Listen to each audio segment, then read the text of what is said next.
YG와 JYP의 책걸상. 책에 관한 걸쭉하고 상큼한 이야기. YG와 JYP의 책걸상이 찾아왔습니다. YG 강량구입니다. JYP 박재영입니다. 박평 박혜진입니다. 지난 시간에 이어서 피에르 르메트르의 화제의 색 읽고 있습니다. 그 전에 댓글 소개해보죠. 달빛님, YG님이 언급한 이수태의 어른 되기의 어려움을 읽었습니다. 잘 알지 못하는 작가의 에세이는 읽지 않는 편인데 책걸상에서 언급됐으니 아니 읽어볼 수 없겠죠?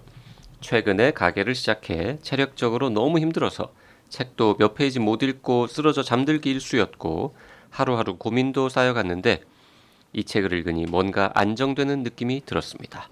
열심히 돈 벌어서 책걸상에 도움되는 독지가가 될 수 있도록 노력할게요. 네. 네, 뭐 독지가는 안 되셔도 좋으니까 네, 돈 많이 네. 버시기를 기원합니다. 네, 그 이수태 선생님의 어른 되기 어려움 참 좋아요. 에세이. 두 분 아마 안 읽으셨을 텐데 두 분도 읽어보시면 좋을 것 같습니다.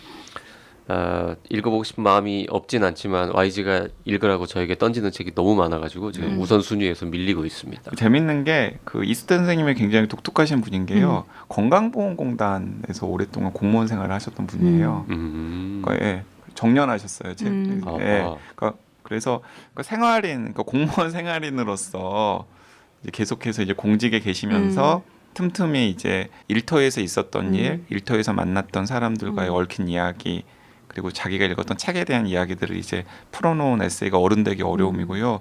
이분이 또 논어를 또 개인적으로 독학을 하셔가지고 논어를 직접 번역도 하시고 해설서도 내셨어요. 아하. 그 건강보험공단에 계시는 직원분들을 만나면 이수태 선생님을 안다고 하면은 되게 뭔가 저를 좀 다르게 봐요. 조직 내에서 굉장히 존경을 받는 선배셨더라고요. 네. 네. 자, 팟빵에서 린지 K님이 남기신 댓글 있습니다. 박평님 좀 소개해 주시죠. 오늘 우연히 YG님 실물 영접했어요. 일산 모 도서관에서 벽돌을 깨고 계시더라고요. 제가 자주 이용하는 도서관에서 뵐 수 있어서 무척 반가웠습니다. 왜 벽돌을 깨고 계셨지? 아무튼 정주행으로 벽돌 책을 읽고 있었다는 뜻 그런 아닐까요? 뜻인가요? 네, 맞아요. 네, 정주행으로 조금 느리게 듣고 있는 샤이 청취자인데요. 제가 들은 지난 회차에서 일산 지역 도서관에서 잘 안 불러주신다고 얼핏 들은 것 같은데 이젠 아닌가 봅니다. 반가운 마음에 댓글 처음으로 남겨봅니다.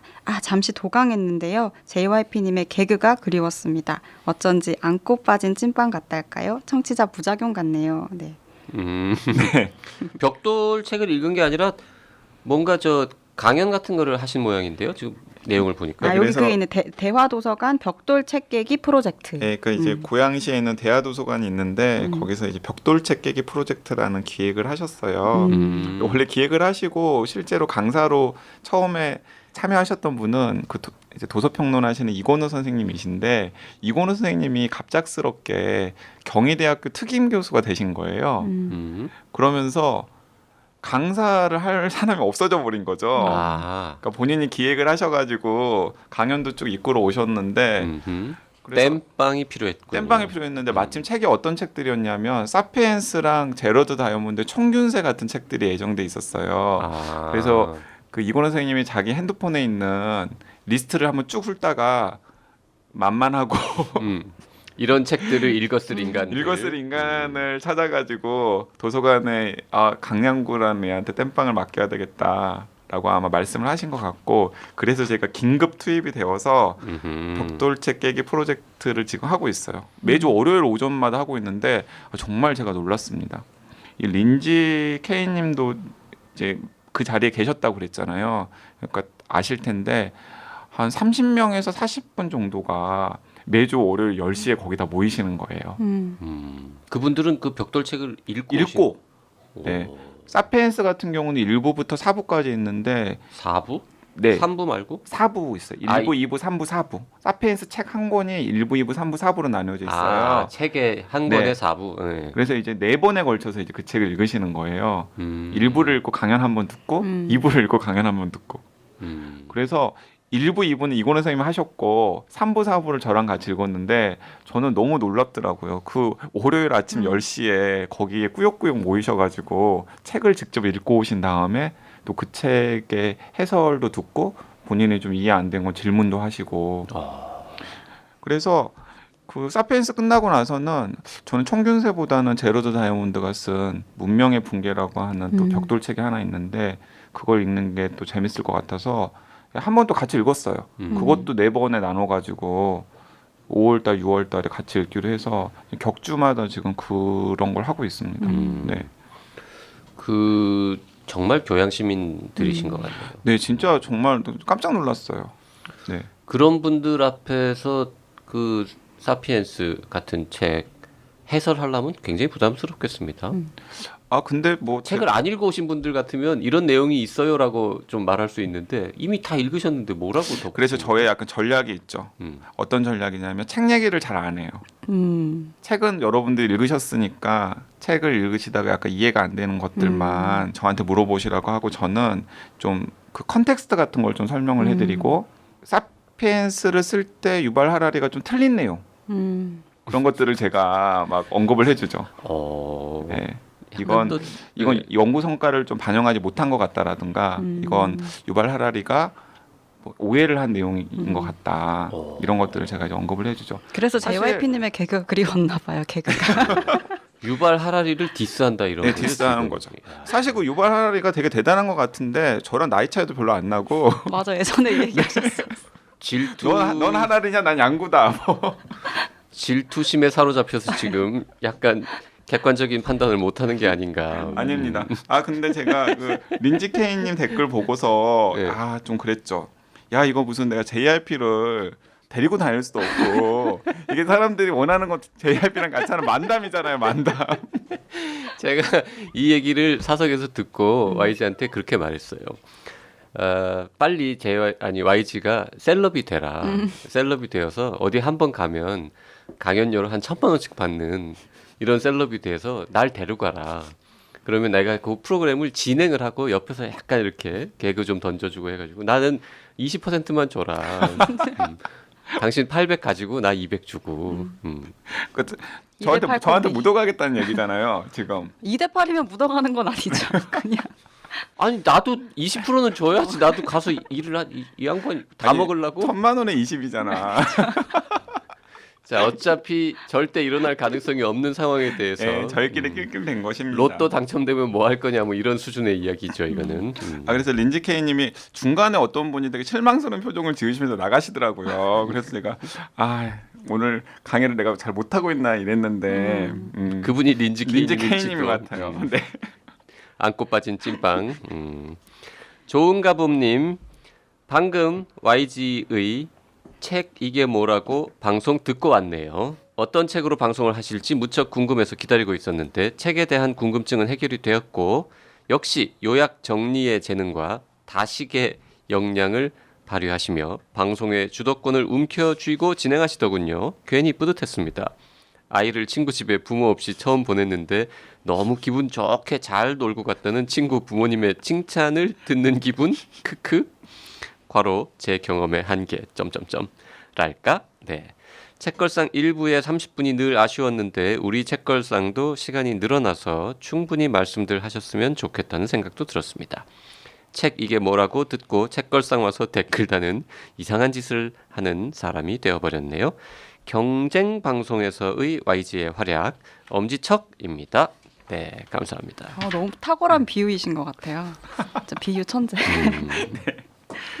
저도 뭐 이런 비슷한 기분. 네. 잠깐 설명을 해드릴까요? 어떤 책 했는지 궁금해하시는 애청자분도 계실 수 있으니까. 네, 그렇죠, 뭐. 네, 그러니까 저희도 다룰까 말까 고민을 제 개인적으로 좀 하다가 JRP가 별로 재밌게 안 읽을 것 같다 그래가지고 제가 꺼내지도 않았던 책인데 그 존 캐리로라고 하는 월스트리트 저널 기자가 쓴 배드블러드라고 하는 책인데요. 테라노스라고 하는 미국의 뭐 피 한 방울로 모든 병이나 위험 신호를 진단을 한다라고 하는 거짓말로 엄청난 투자도 많이 받고 화제도 되었던 엘리자베스 홈즈라고 하는 굉장히 매력적인 젊은 여성 CEO가 경영을 했던 생명공학 기업이 있었어요. 근데 그 생명공학 기업의 여러 가지 것들이 다 사기 행각으로 밝혀졌고 이 존 캐리로라고 하는 월스트리트 저널 기자가 그 사기 행각을 밝히는 폭로 기사를 썼던 기자거든요. 그래서 이제 배드블러드는 어떻게 그 기업이 시작이 되었고 어떻게 몰락했는지의 과정을 이제 책으로 정리를 한 책입니다. 네, 그래서 그 장강명 작가는 아마 황우석 사태와의 연관성 이런 것들 염두에 두고서 저를 이제 그 자리로 이제 호출을 한 것 같아요. 네.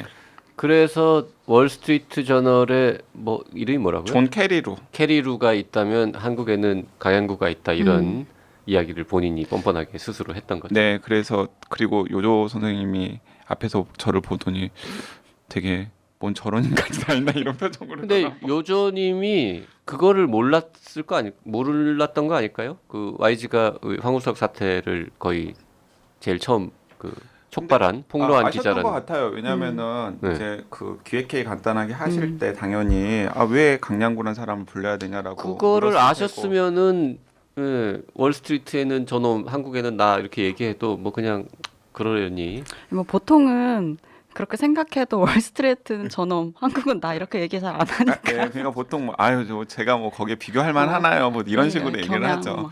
네, 근데 저는 그러지 않으니까 놀라신 거 아닐까요? 한국인이 대체로 갖고 있는 겸양의 미덕 이런 거는 이제 없네요. 네. 약간 서구적인 캐릭터네요. 그러니까. 네, 그러니까 제가 영어만 좀 잘했으면 일찌감치 건너갔을 텐데 마인드는 영어를 못 해가지고. YG도 그렇고 JYP도 그렇고 쭉 전반적으로 재수 없는 캐릭터인데 저희 방송을 이렇게 많은 분들이 그래도 들어주시는 걸 보면 참 신기한 일입니다. 많은 네. 사람들의 또 내면 안에는 그 재수 현실화하지 없음이 못하는 게 있죠. 아니 그리고 약간 그래 저런 인간들도 있는데. 네.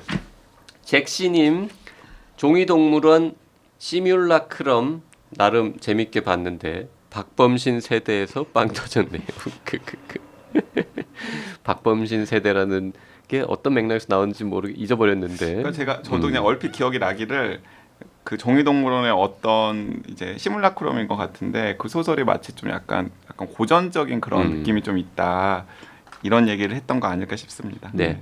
그리고 추신으로 적진 한가운데서 괄호 열고 책 이게 뭐라고 크크 가냘픈 초딩 목소리로 당당히 책걸상을 홍보하고 계신 YG께 감명받았습니다. 네. YG의 뻔뻔함에 감명받았다는 뜻이겠죠. 네. 근데 책 이게 뭐라고 분들이 그러더라고요. 책 이게 뭐라고에 이제 다른 팟캐스트 분들이 나와서 출연을 하면 그 팟캐스트가 항상 뜬대요. 네, 그래서 제가 막 이제 그런 얘기도 했거든요. 이게 그 책 이게 뭐라고 기운 받아가서 책걸상도 뜨겠다고. 그랬더니 또 그 요조님은 또 뭐 책걸상은 네이버 오디오 클립이니까 저희랑은 상관없잖아요. 이러니까는 또 장강명 작가가 책걸상 저기 팟빵에도 올라와요. 막 그 다시 경계하시고. 네. 어쨌든 책 이게 뭐라고 해서 넘어오신 책 이게 뭐라고 애청자분들도 있으신 것 같은데 예, 두 방송 다 사랑해 주시면 좋겠습니다. 네. 책 이게 뭐라고는 전 솔직히 한 번도 안 들어봤거든요. 우리랑 많이 다릅니까 분위기가? 일단은 시간이 길어요. 한 편 시간이. 네, 한 편 시간이 1시간이에요.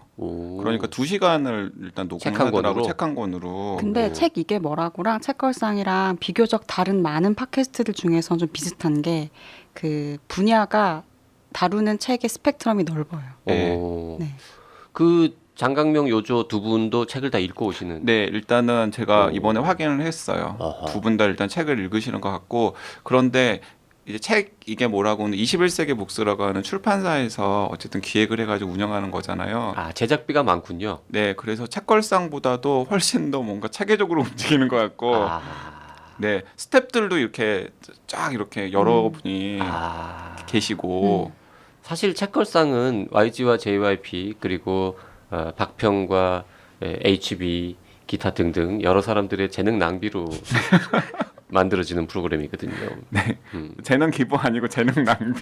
네, 저희가 뭐 기부까지 할 건 없고요. 재능 낭비 참 쓸데없는데 쓰고 있는 거죠. 그리고 예를 들어서 이제 이런 것들이 이제 두 분은 책만 읽고 준비만 해오시면 되는 것 같아요. 책 이게 뭐라고 같은 경우는. 그런데 저희는 예를 들어 여러분 그 방송 시작할 때 댓글을 읽잖아요. 그 댓글 다 YG가 고르는 겁니다, 직접. YG가 고르고 배열하고 대본 만들고 네, 출력하고 네, 대본 다 제가 만들어 가지고 오는 거고. 네. 그리고 뭐 어떤 책을 고를지 선정도 YG JYP가 주로 하고 주로 하고 단톡방에서 주로 하고 네. 단톡방에서. 그 굉장히 그리고 소박한 방송이죠. 네. 네. 출연자들 출연료 없고 네.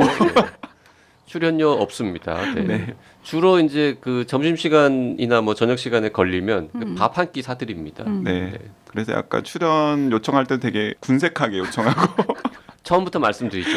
출연료는 없어요. 네, 네 없어 보이게 막 이렇게 하면 너무 죄송하지만 뭐 등등등. 그래서 자유롭죠, 자유롭게. 아씨 뭐 이렇게. 요조 장강명 요조인가요? 순서가 어떻게 되죠? 하여튼 책 이게 뭐라고 편 보니까 이렇게 청취자분들이 후원금도 많이 내시던데. 맞아요. 거기는 우리랑 또 다른 점이 뭐냐면 우리 또 애청자분들은 후원보다는 댓글을 많이 다시잖아요. 근데 책 이게 뭐라고의 댓글창은 제가 처음 들어가 봤거든요. 그런데 방송에 대한 댓글은 별로 없고 그 요조님에 대한 약간 팬레터 비슷한 후원. 예, 그리고 후원들이 되게 많더라고요. 그래요. 그래서 저희 방송도 뭔가 JYP나 Y 중에 한 명이 사라지고 요조님을 대체할 만한. 예, 요조님을 대체할 만한 뭐 그런 캐릭터가 한 명 있어야 되나 이런 생각도 들기도 했고. 지금 YG가 둘 중에 한 명이 사라지고라고 표현했지만 마음속으로는 JYP를 빼고 싶다는 뜻인 것 같은데. 아니 그런 거 아니죠. 아니 뭐 요조 제2의 요조만 구해오면 제가 빠지겠습니다. JYP가 빠지면 안고 없는 직방이라고 그러잖아. 아니 더 좋은 안고가 있을 수 있잖아요. 네. 아 제가 어디에 JYP 모시고 다녀야지. 아이, 그러겠습니까. 네. 아니, 책 많이 읽는 셀럽 중에서 누구 JYP 자리에 관심 있으신 분들 있으시면 네. 연락 주십시오. 네. 네. 근데 저는 김혜수 씨 이런 분 책 많이 읽는다던데. 이제 좀 그만하고 한 얘기하죠. 점점 너무 모르게. 네네. 아무튼 근데 저는 그 댓글 많은 저희 그 분위기가 훨씬 더 좋아요. 네. 후원도 받았으면 후원도 받았으면 더 좋을 것 같긴 합니다만. 네. 거긴 21세기 북수가 제작비를 내는데 왜 굳이 후원까지? 네. 이렇게 또 디스를 또. 화제의 색 얘기합시다. 네, 화제의 색. 네, 저희 피에르 르메트르의 오르바르의 후속편 화제의 색 이야기를 지난 시간에 이어서 해보겠습니다. 네, 서론이 길었습니다. 네. 네. 일단 그 뭐 주요 등장인물이나 설정 같은 거를 좀 소개를 해주시죠. 일단은 오르바르에서 굉장히 돈 많은 그 남자 주인공 2명 중에서 이제 장애를 가진 한 명의 아버지인 마르셀 페리쿠르라고 하는 그 할아버지. 되게 멋진 할아버지였죠. 그렇죠. 뭔가 부자지만은 약간 미워할 수만은 없는 노블레스 오블루즈의 그 풍모를 가지고 있었던 그 회장님이 이제 목숨을 잃습니다. 이제 세상을 뜨고 나서 그 장례식부터 화제의색이 시작이 되어요. 네.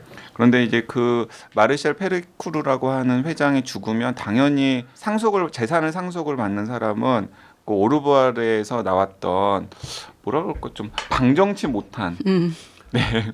하여튼 그 집 딸. 네, 그러니까 외모는 별로 이렇게 눈에 띄지 않지만은 뭔가 이상한 매력을 가지고 있는 그런 쾌활한 아가씨로 등장했었었는데 마들렌 이제 그 마들렌이 이제 이혼한 남편은 감옥에 보내버리고 그 전 남편과의 사이에 난 아들을 데리고 전 재산을 이제 물려받도록 예정이 되어 있는 상황이었죠. 근데 장례식장에서 이제 사달이 나는 겁니다. 네. 2층에서 뜬금없이 그 유일한 그 고인의 손자였던 마들렌의 아들이 뛰어내리는 거예요. 뛰어내려서 심하게 다치죠. 그러면서 장례식장은 난장판이 되고 이제 마들렌은 거의 막 반 미친 상태로 아들을 데리고 병원에 데려가서 아들이 깨어나지 못하거나 깨어나더라도 심각한 장애를 안고 살아갈 가능성이 있다라는 이야기를 들으면서 이제 이 소설이 시작이 됩니다. 네. 그리고 이제 소설의 한편에서는 이 마르셀 페리쿠르 회장을 평생 보필했던 그 2인자격인 사람이 나오고 주베르. 그리고 또 페리쿠르의 동생도 나오는데 그들은 또 불만을 가지는 거죠. 페리쿠르가 자신들과의 관계라던가 자신들의 기여를 생각해서 상당히 많은 양의 재산을 자기들한테 남겨줄 거라고 기대를 했었는데 생각보다 너무 조금 준 거지. 네, 딱 까보니까 별로 자기들한테 준 게 별로 없었던 상황이 되는 거죠. 그래서 그들은 이 뭔가 어수룩하고 세상 물정 모르는 것 같은 이 부잣집 딸내미인 마들렌의 뒤통수를 쳐서 이 재산을 인터셉트 하는 걸 꿈꾸고 성공하죠. 네. 그 거기까지가 재산을, 한 3분의 1 정도 이야기죠. 그 재산을 인터셉트하는 과정 자체도 굉장히 흥미롭게 맞아요. 그려지는데 일단 그 마들렌을 둘러싸고 있는 이 늑대 같은 사람들. 네. 그러니까 아버지가 돌아가시고 많은 재산을 상속받은 딸과 그리고 그 손자에게도 상당 부분의 뭐 채권이죠. 국채의 형태로 돈이 이제 상속이 됐는데 저는 그 장면이 또 되게 인상적이었는데 이 마들렌 옆에 있었던 내연남 같은 존재가 있죠. 10살 연하의 남자. 네. 앙드레죠. 네, 앙드레. 네. 근데 이 첫 장면 그 장례식장 풍경이 정말 너무 재밌었는데 지금 아들이 떨어져서 막 혼비백산이 된 상황이고 근데 그 상황에서 이 폴 집에 입주해서 가정교사로 이 폴을 계속 가르치면서 마들렌과는 어떤 육체적 관계도 있고 마들렌은 실질적으로 이 앙드레인데 앙드레를 되게 좋아하기도 했죠. 근데 이 앙드레는 이 장례식 기사를 어떻게 써가지고 잘 써서 어떻게 하면 자기가 언론계에 한번 들어가 볼까. 왜냐면 그 자리에는 뭐 유수의 유명한 사람들이 다 참석하니까 그런 생각을 하고 있는데 폴이 갑작스럽게 추락하면서 지금 그 계획들이 막 무용지물이 된 것 네. 같으니까 이 장면부터 보면은 앙드레뿐만 아니라 이 옆에는 어떻게 하면은 이 여자를 이용해서 도구적으로 이용해서 자기가 뭐 재산을 증식하거나 아니면 사회적 지위를 얻거나 해보려는 사람들을 둘러싸고 있는 거죠. 맞아요. 그런데 마들렌은 그렇게 자기가 늑대들에 둘러싸여 있다라는 사실을 잘 알지 못하고요. 그리고 갑작스럽게 자살을 기도하다가 장애를 안게 된 이 어린 아들 폴에 대한 걱정 때문에 거의 아무것도 못하는 이제 약간 반쯤 미친 상황이 되는 거죠. 그래서 이제 이런 사람들이 얽히고 설키면서 결국에는 이 마들렌과 장애를 가진 마들렌의 아들인 폴은 모든 걸 다 잃게 돼요. 그 모든 걸 다 잃게 되는 상황에서 공황까지 맞게 되죠. 대공황까지 맞게 되죠. 그래서 이제 사회는 극도로 혼란스러워지고 이제 이 와중에서 마들렌은 복수를 결심을 합니다. 그러니까 자기가 그렇게 몰락하게 된 게 이 자기 삼촌하고 자기 아버지의 최측근. 그 두 사람이 뭔가 꽁짝꽁짝 했다라는 거를 몰락한 후에 알게 되는 거고. 그러니까 내가 그리고- 이대로 죽을 수는 없다. 그리고 본인이 굉장히 의지했던 두 사람이 있었는데 한 명은 이제 박평이 얘기했던 앙드레라고 하는 육체적인 관계를 갖기도 한 이 폴의 그리고 폴의 가정교사고 그리고 또 레옹스라고 하는 이제 자신의 시중을 드는 집사 같은 하녀가 나와요. 굉장히 이제 미모가 아름다웠던 것으로 묘사가 되는 이제 그들도 사실은 다 한 통속이 되어가지고 자기 뒤통수를 쳤다라는 사실을 알고 절망에 빠지면서 어떻게든지 간에 내가 제기해서 복수하리라. 라고 하면서 이제 피를 갈게 되죠. 그러니까 이제 이런 상황들이 피를 갈게 돼요? 이를 갈게 되죠. 죄송합니다. 근데 피도 사실 나오죠. 네. 무서워. 피를 갈고 있을 걸 상상하니까. 네, 이를 갈게 되고 결국에는 이제 몇몇 조력자들을 이제 포섭을 함으로써 성공을 하게 되는 복수에 성공하게 되는 이야기가 이제 화제의 색이라고 할 수 있겠습니다. 네. 그리고 이제 화제의 색의 이제 또 다른 재미가 그 유명한 기자를 꿈꿨던 그 앙드레가 이제 기자가 되고 어떤 기사를 썼는지가 또 화제의 색에 이제 중간중간에 다 등장을 하는데 그게 실제로 1927년부터 1930년대 초반에 프랑스의 그 당시에 썼던 기자들의 칼럼 같은 것들을 피에르 르메트르가 고증을 해서 약간씩 비틀어가지고 소설에 담은 것 같아요. 기레기는 어떻게 탄생했나? 그래서 이 현대 사회에서 맞아. 기레기는 어떻게 탄생했나를 또 보여주는 또 그렇죠. 그러네요. 네. 그래서 3분의 1까지 이렇게 쭉 읽다가 이 마들렌이 완전히 몰락하는 그 과정까지를 보면은 이게 약간 전 위대한 개츠비가 생각났어요. 그 작품도 1925년 뭐 고무렵에 이 미국이 이제 아메리칸 드림이 무너질 때의 풍경이라든지 이런 것들을 되게 상징적인 캐릭터들을 통해서 보여줬잖아요. 근데 이 작품도 마들렌이 있고 마들렌이 몰락하는 데에는 사실 주베르라는 금융계 네. 그리고 앙드레라는 언론계 그리고 샤를이라는 그 삼촌은 정치인이었거든요. 맞아요. 그러니까 정치, 금융, 언론이 하나로 거짓된 정보들을 만들어서 이 한 사람으로 대표되는 어떤 자본을 다 앗아가는데 어떤 영향을 끼칠 수 있는가 이런 그림으로 그려내는 걸 보고 이 부분이 굉장히 그 시대의 벽화를 그리겠다. 내가 상징 그 생각 그 선언했었던 것에 잘 부합하는 방식으로 구성이 됐더라고요. 네, 그런 것 같아요. 진짜 방금 박평이 정확하게 지적을 하셨는데 그러니까 프랑스 사회라는 게 그 2차 세계대전에 나치 독일이 침입했을 때 정말 무력하게 무너지잖아요. 그러니까 피에르 르메트르는 구구절절 그런 걸 설명하지 않지만은 이제 프랑스 독자들에게 한 100년 전의 역사를 돌이키게 하려고 하는 의도도 있었던 것 같아요. 그때 프랑스 공동체를 이끌었던 사람들이 이런 식으로 되게 썩어 있었다라는 걸 보여주고 그런 썩은 것들이 모여가지고 이 주인공인 마들렌의 불행을 촉발을 시켰고 그들에게 정말 한 방씩 다 날려주는 근데 심하게 날려주죠. 그냥 르메트르의 그 장르 소설의 장기가 발휘되어 가지고 그냥 이렇게 뭐 살짝 뭐 하는 정도가 아니라 장르 소설하고 다른 점은 막 정말 유혈이 낭자하고 이렇지는 않다는 거. 네, 그렇지는 않은데 하지만 그 못지않게 네. 처절하게 복수를 하죠. 그러니까 그냥 복수 정도가 아니라 그냥 씹어 먹죠. 네, 씹어 먹죠.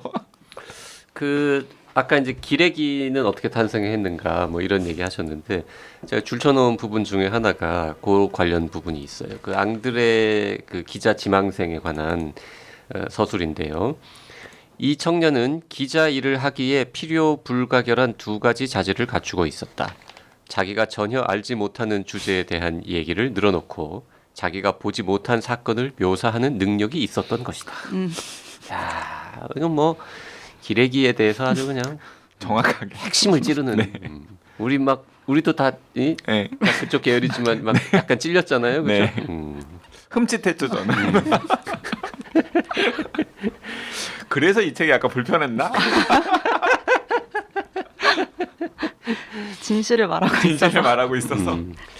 참 그리고 갑자기 생각났는데 21페이지에 오타 있습니다. 각 주에 연도 숫자 틀렸는데요. 열린 책들 편집부에서 다음 수에 찍을 때 고쳐주시면 좋을 것 그러게 같습니다. 열린 책들이 저희한테 뭔가 스폰이라도 하시면 저희가 이런 것까지는 깨알같이 하지 않을 텐데. 저는 여기도 줄쳐놨네요. 그 주인공들 중에 하나 주베르의 대학교 동창회 뭐 하여튼 그런 곳에서 잘 나가는 남자들이 모여서 수다 떠는 장면을 묘사하는 부분인데요. 대화는 언제나 똑같은 식이었다. 처음에는 정치, 그 다음에는 경제와 사업 얘기를 하다가 항상 여자 얘기로 끝났다. 그리고 모든 주제의 공통 인수는 물론 돈이었다. 정치 얘기는 결국 돈 좀 버는 게 가능하냐는 거였고 경제 얘기는 돈을 얼마나 벌 수 있느냐. 사업 얘기는 어떤 방법으로 돈을 벌 수 있느냐. 그리고 여자 얘기는 그걸 어떻게 쓰느냐 하는 거였다. 이들의 모임은 참전 용사들의 술자리와 공작새들의 경연장과도 비슷했으니 다들 한껏 과시하고 떠벌리느라 정신이 없었다. 야, 이것도 우리나라 현실 무슨 동창회에서 맞아요. 나타나는 네, 네. 네, 거의 똑같지 않습니까? 전 이게 20년대 이야기, 20년대, 30년대 이야기라고 하지만 그런 격차, 시차는 전혀 안 느껴졌어요. 맞아요. 계속 돈 하는데. 네, 화제의색을 보면 지금 21세기 대한민국이라고 해도 사실 별 문제가 없고요. 아마 프랑스 독자들 같은 경우에는 100년 전이랑 지금이랑 똑같네? 뭐 이렇게 생각했을 것 같아요. 여기 그 핸드폰이나 뭐 삐삐, 컴퓨터 이런 물건이 안 나온다는 네, 거. 맞아요. 네. 그리고 가끔 이제 히틀러나 뭐 무솔리니나 이런 사람들 실명이 좀 나온다는 거. 그거만 빼면 약간만 좀 고치면은 그냥 현대물로 해도 될 것 같은 내용이죠. 그리고 그 이제 늑대들이 마들렌의 뒤통수를 치면서 재산을 빼돌리는 방법도 뭐 오늘날에도 충분히 약간만 좀 수법을 바꾸면은 뭐 가능한 사기 방법이고 저희 뭐 그렇죠. 주가 조작이라든지 이런 거 할 때 보통 이런 식으로 맞아요. 하지 않아요? 그런 식으로 네. 하죠. 네. 안 해봐서요. 그거. 해봤다는 건 아닌데. 그래서 우리는 세상에 관한 많은 것들을 다 문학으로 배워가지고 네. 주가 조작에 대해서 굉장히 많이 아는 것 같지만 다 책에서 본 거죠. 그쵸. 네, 해본 적은 없고. 그래서 저는 화제의색이 오르바르 같은 경우는 영화로도 만들어지고 그다음에 그래픽 노블로도 다시 그려졌잖아요. 이 화제의색을 만약에 영화나 드라마 시나리오라던가 영화 시나리오를 쓰시는 분들이 이 화재의 색을 본다면은 이거 약간만 각색해서 드라마나 혹은 영화로 만들면 되게 재밌겠다라고 생각할 만한 요소들이 많아요. 네, 여기도 오마주를 바친 그 몽테크리스토 백작도 여러 가지 형태로 변주가 되면서 지금까지도 많이 읽히고 있잖아요. 아니 화재의 색도 정말 다양하게 변주가 되면서 재미를 줄 수 있는 요소들이 굉장히 많이 들어 있습니다. 네. 그리고 이게 뭐 프랑스 얘기만이 아니라 이게 국경을 넘기에 장벽이 아주 낮기 때문에 계속해서 이렇게 변주가 될 수 있을 만한 작품이죠. 그 당시에도 스위스 은행 비밀 계좌 이런 게 있었다는 것도 참 놀랐고요. 네, 놀랐고 그리고 또 하나는 정말 그 좋아할 수밖에 없는 캐릭터들이 이제 나오잖아요. 일단은 그 디프레라고 하면 오르부아를 읽으신 분들은 어디서 들어본 이름인데라고 생각할지도 모르겠는데 그 오르부아에 나오는 그 마들렌의 전 남편이었던 그 악인의 비서.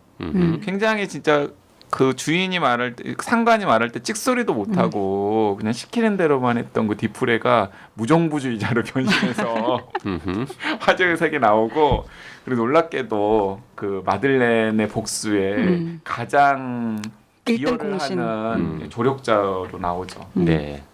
그 뒤프레에 관한 그가 왜 무정부주의자가 되었는지에 관한 서술 265페이지 하단에 나오는데요. 이 부분도 정말 인상적이었습니다. 네, 뭐 읽어드리지는 않겠는데요. 자, 정리해보죠. 네, 피에르 르메트르의 20세기 전반부 3부작 중에서 가운데 편 화재의 색.